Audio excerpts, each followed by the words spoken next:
Hey, welcome everybody to We Be Fishing. We're a viewable podcast right here on YouTube and a spin-off version of the B&T Catfishing Adventures channel. Glad you joined us. Hey, thousands of fishermen out there are now in luck. Now, this story may seem like it may not apply to you, but it just might, and I'll get to that in a minute. Earlier this year, I reported that the reciprocal agreements, that's a big word there, between various states bordering where I live here, had expired. The agreement had expired. And so what that means is you couldn't fish in certain areas. All right. Now, let me break that down. And this isn't just for fishing. This was also for hunting, too. Now, what this is, I live in Kentucky. And if you had, let's say, a Kentucky fishing license during the time when the agreement was accepted and together, I could go across the water or drive over to, let's say, Indiana over here and fish from the bank on a nice, beautiful, shady spot, maybe if I wish to, and fish the waters from the Indiana bank side into, let's say, the Ohio River. And that made it acceptable. All right. Now, I would not be allowed to fish like streams that come into the water. I can't set sideways. You have to fish the main body of, let's say, in this case, the Ohio River. All right. And the Kentucky license that I'm using would be acceptable to be used to fish there. Now, here's the thing. If I'm fishing on the Indiana side, although my Kentucky license would allow me to do so, I had to follow the fishing rules of Indiana over there. So all their krill limits over there, the size of the fish, the number of the fish that you take home, you have to go by their rules and regulations. All right. Another thing, you could take your boat over to, let's say, their side of the river and put in at a boat ramp there. All right. You go fishing.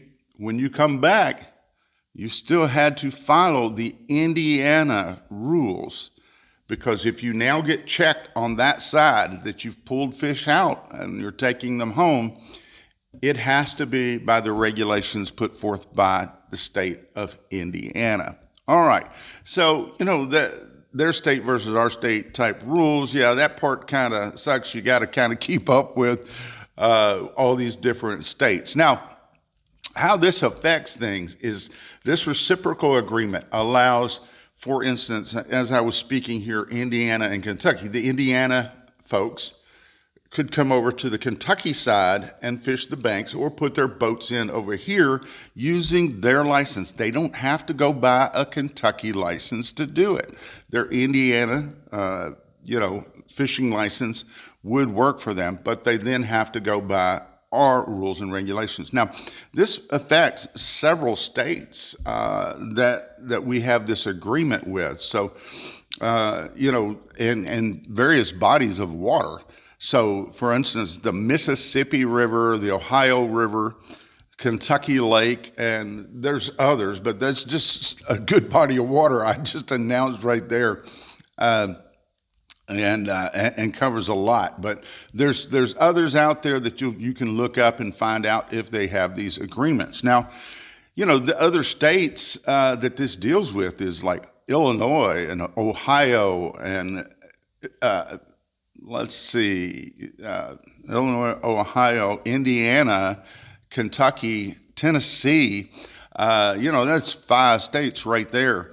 And that's huge news to thousands and thousands of fishermen that you can put in on the other side of the river, or you can even fish from the bank on the other river. If you're a good old bank fisherman, you can fish from their side of the water using your license, up-to-date license, and be legal all right, legal to do this. So that gives people in this day and time where it's harder and harder all the time to find good fishing spots, especially from the bank. This gives people a great opportunity to get out there and find more spots. Well, as I've just stated, this may apply to other people as well. Like I said, this was a Kentucky thing that expired with these other states, and thank goodness it's now back into effect. So you can get out there and go fish. Now, how it affects other states is, well, you may not be touching the Kentucky area or have a reciprocal agreement with Kentucky. The state that you have, if you have large bodies of water and you're adjacent to another state, you share that body of water with another state, it's a very good possibility that you have a reciprocal agreement in the state where you live. So you may want to check that out, and you may find out that you have greater areas to be able to fish than you actually thought you had. There you go, folks. Great news. I'm glad they got this taken care of, and it should last for the next several years before this agreement expires again. And until then, a lot of fish are going to be caught. Now, don't forget, this also applies to hunting. Let's say if you're a duck hunter, a goose hunter, things like that. Again, you have that reciprocal agreement that allows you to do that as well in the appropriate places and using that state's laws on what's legal to take. So be sure you're up on those laws for the area in which you are going to be fishing. We wouldn't want any of you to get in trouble. Guys, there's the great news. I hope that pleases a lot of you. And like I said, for many of you that are not in this area but do have bodies of water that border a couple different states, see if you have a reciprocal agreement. You may find out you do, and may have you a few more fishing holes to fish in. So there you go. You guys take care. We hope to see you back here real soon at We Be Fishing.